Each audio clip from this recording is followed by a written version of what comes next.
afternoon guys, welcome back to my YouTube channel.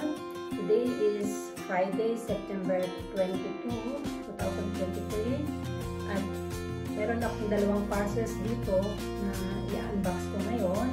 Itong parcel na to, regalo ng company sa asawa ko nung nag-retire. Nagkaroon sila ng party 2 weeks ago, kaya lang itong parcel na to hindi dumating nung araw ng kanilang party. So, dumating kahapon. Usually, dumating na sa kanila sa company nung Monday pa daw. Kaya lang, hindi na pumapasok ang asawa ko dahil nga retired na siya. So, ang ginawa ng company, pinadala na lang dito sa aming address. So, bali ito yung parcel na natanggap ko kahapon. Ako ang nagpirma dahil wala ang asawa ko. Nagbundok sila ng kaibigan niya. So, ako ang nagpirma dun sa pagtanggap nitong parcel na to. Itong parcel na to, pinapili siya kung ano ang gusto niya na ireregalo sa kanya.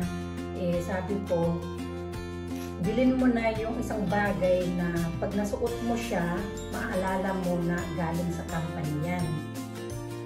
Iba yung gusto niya, tapos ako ang nagsuggest na ito ang bibilhin niya para gaya ng sabi ko, pagka suot-suot niya, maalala niya na yung bagay na to ay galing sa company.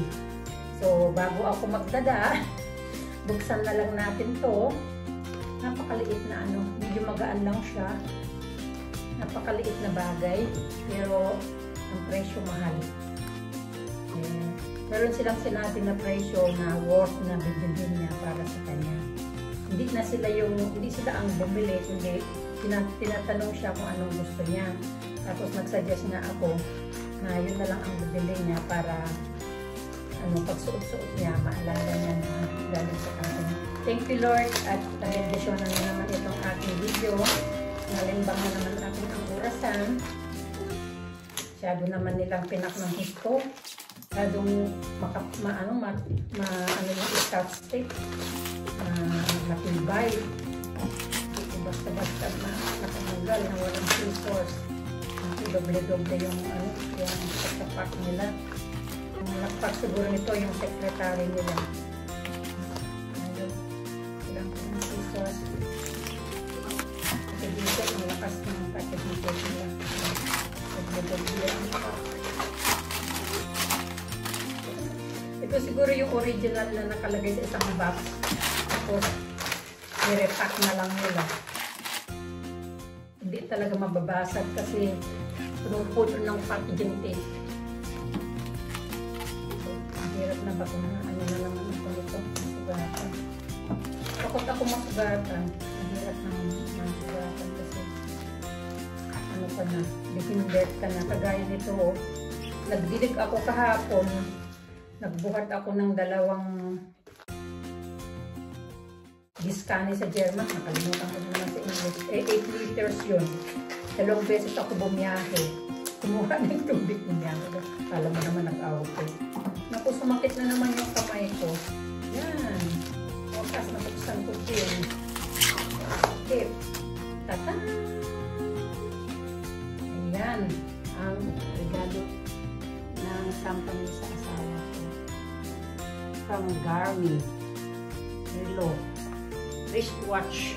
Sabi niya, ayaw ko na ng wristwatch kasi hindi naman ako masyadong nagsusuot ng relo. Sabi niya, yan na lang bilhin mo kasi maalala mo sila pag suot-suot mo. Ang cute naman. Meron pa siyang cable, para siyang candy. Meron siyang booklet. Ito ang niya, ang series niya. Reno 3 series from Garmin. May booklet. May guarantee. Niliit naman ng sulat. Hindi ko siya mabasa. Tapos, ito yung description ng Reno 3 series.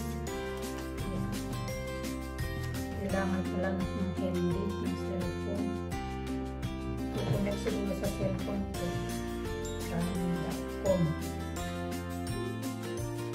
May Garmin na siya eh, yung ginagamit niya pag nagbundok kami.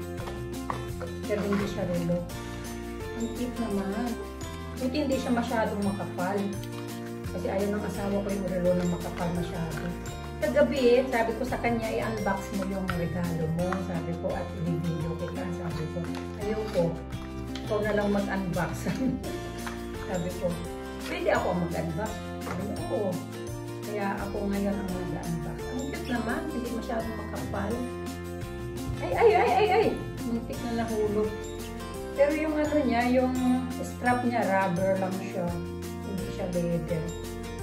Pwede daw siyang ano eh, pwede daw palitan. Maybe ibang kulay daw ng strap niya. Hindi na kasi ako nagtingin nung nag-research siya sa internet, hindi na ako nagtingin. Oh, bagay sa akin. Pwede kong hiramin. Una, sabi ko sa kanya, ang bilhin mo Apple Watch. Eh, nag-Google siya. Tinignan niya yung feature ng Google, ng Apple and Garmin. Pero yung Garmin, mas nagustuhan niya yung Garmin kasi yung Apple yata, wala kaya 18 hours lang yung battery. Tapos, charge mo na naman siya. Pero ito yata ilang days yung battery. Tapos saka mo siya i-charge. So, yun ang regalo sa asawa ko ng company kung saan siya nag-work ng more than 40 years. Never siya nagpalit ng company. Doon siya mula noong 1981 hanggang this year. Doon lang siya nag-work. Hindi siya nag-apply sa ibang company. Talagang nagustuhan niya yung company. At saka tiwalang-tiwala sila sa kanya. Very loyal siya sa company. Ito naman, nadala sa amin kasi nung inassemble yung greenhouse ko, meron isang bagay na kinulang. Meron siyang parang jalousie window, yung isang glass, kinulang ng isa. Bali, 10 sana na glasses para sa jalousie window, ano lang nandoon, siyam lang siya. So sabi niya, parang kulang ng isa. Sabi din ng anak ko na tumulong sa kanya, kulang nga ng isa papa. Nagreklamo siya, kaya ngayon lang pinadala. Matagal na siya nagreklamo, siguro 3 weeks ago. Hindi siguro nila binabasa yung mga emails o kaya in-order nila, galing pa yata ng kung saan lugar. In-order nila, tapos ngayon lang siguro dumating. Kaya ngayon lang din nila pinadala sa amin. Binarningan na nga ako ng asawa ko kanina eh. Sabi niya ngayon darating yung isang box na para sa greenhouse mo, sabi niya. Kaya bantayan mo yung pag may mag-doorbell. Nag-doorbell naman yung delivery man. Paglabas ko, kasi galing ako sa banyo. Paglabas ko, umalis na siya. So iniwan na lang sa harap ng bahay. Lagi nilang iniiwan na lang sa harap ng bahay ko, wala. Hindi sila makahintay. Mag-doorbell sila, tapos pagka-doorbell, aalis na kaagad sila.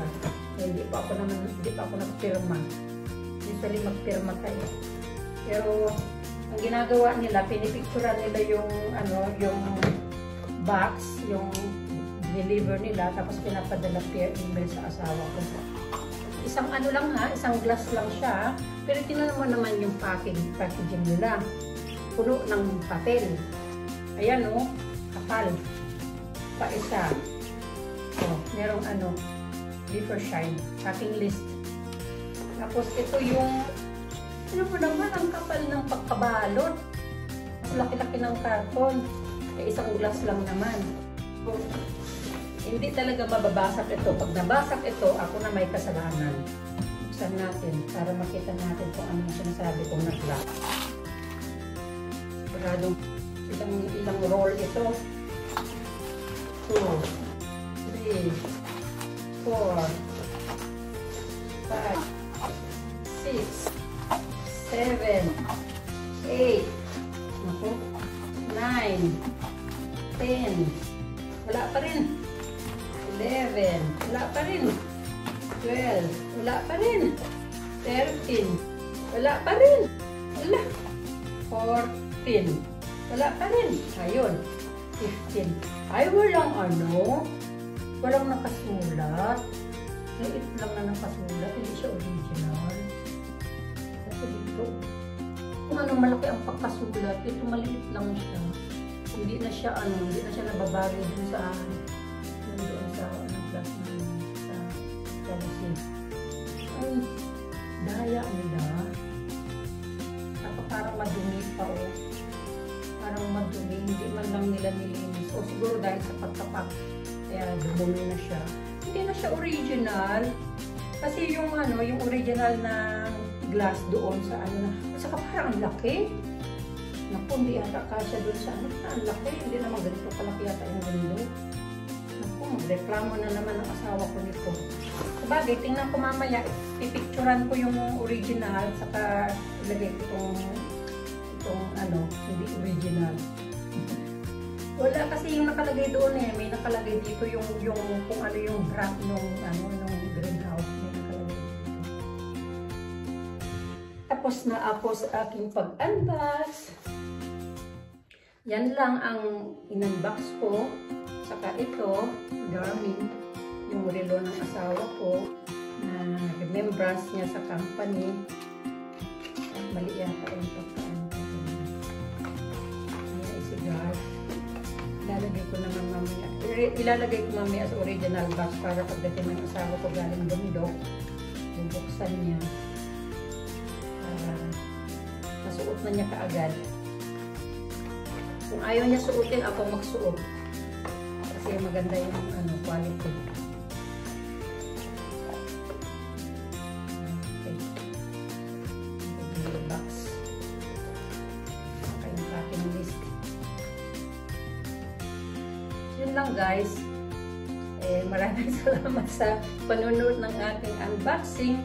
Unboxing ng 2 parcels na laklaki ng parcel, yan lang naman ang laman. Tapos, saka itong packet list. Okay, ganun na lang guys. Maraming salamat sa inyong lahat sa panunod ng aking unboxing. And hope na tuloy-tuloy nyo ako suportahan. Special mention sa aking family sa Philippines. Nangangati na naman ang ilong ko kasi naano ako ng karton. Allergy ako sa anong karton. Yung alikabok ng karton ba? Pamilya ko sa Pilipinas, pamilya ko sa Saudi, pamilya ko sa Manila, pamilya ko sa Pampanga, pamilya ko sa Macau, and of course sa lahat ng mga sumusuporta sa aking teams, yung Team Friendships, Team YouTube Tambayan, at saka Team Coconuts 5. Okay guys, thank you and God bless you all. Bye-bye!